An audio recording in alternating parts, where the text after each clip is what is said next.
বাবা এই সিন্ধু, আরে তোকেই ডাকতে যাচ্ছিলাম।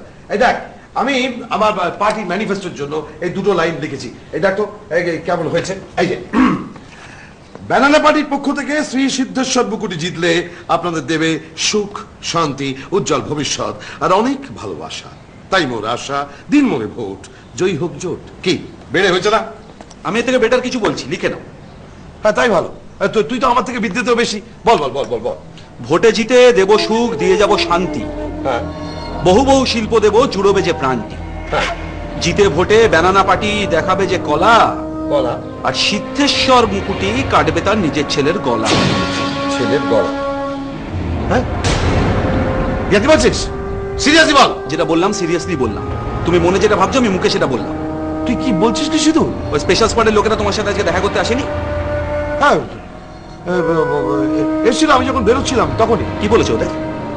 কি বলবো, ওই তো সন্তোষের সম্বন্ধে জিজ্ঞেস করছিল, আমি ওদের মুরগি করে বাড়ি পাঠিয়ে দিয়েছি। আর তার সাথে সাথে নিজের ছেলের গলাটাও টুক করে মুরগির মতো কেটে ফেলে দিলে। বাহ, তুই কি বলছিস?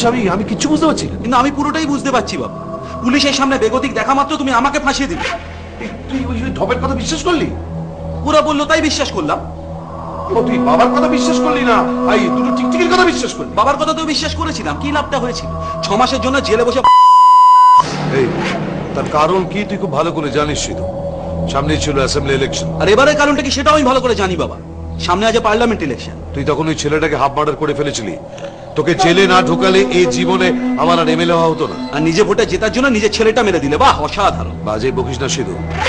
এমএলএ হওয়ার পর আমি তোকে ওই মোবাইল কোম্পানির পার্টনারশিপ পাইয়ে দিইনি? সে তো নিজে ডাইরেক্টলি পার্টনারশিপে ঢুকতে পারবে না বলে, আর কি কোনো কারণ ছিল? আচ্ছা বেশ, তুই জেল থেকে বেরোনোর পর আমি তোকে লোকাল কমিটির সেক্রেটারি করে দিইনি? হ্যাঁ, সে হয়তো দিয়েছো, কিন্তু দেখো মানে সেটা তো মানে শুধু তোর জন্য আমি অনেক করেছি। আমি তো বাবা, আমি তোকে মিথ্যে কথা বলবো? তোর নামে আমি কিচ্ছু বলি।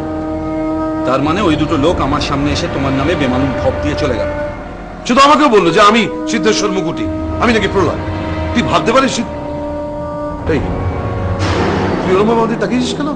হাসছিস কেন? তুই কি ভাবছিস আমি প্রলয়? কে যে কি সেটা তো বাবা কামদেব ছাড়া আর কেউ বলতে পারবে না। কাম ভালো বলেছিস। বাদে বাদে বাদে বাদে। এই বল বল, এই বেনিফিশিয়াল লাইনগুলো বলতো, আমি লিখে নিই। হ্যাঁ লেখো। হ্যাঁ।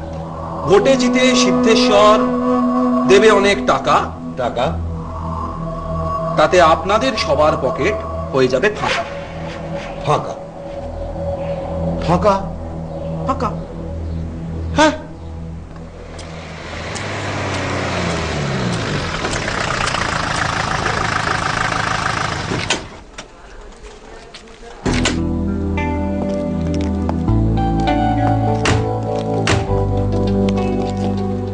Good evening sir.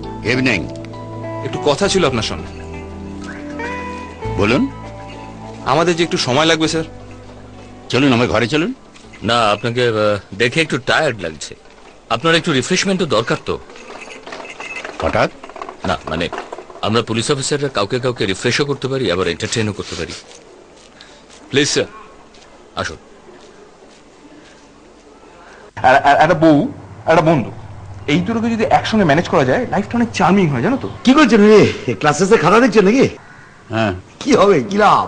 আপনার সাবজেক্টে তো ছাত্ররা সব একদম করিনা কাপুরের মতো নম্বর পায়। করিনা কাপুর? 0 ফিগার 0 নম্বর।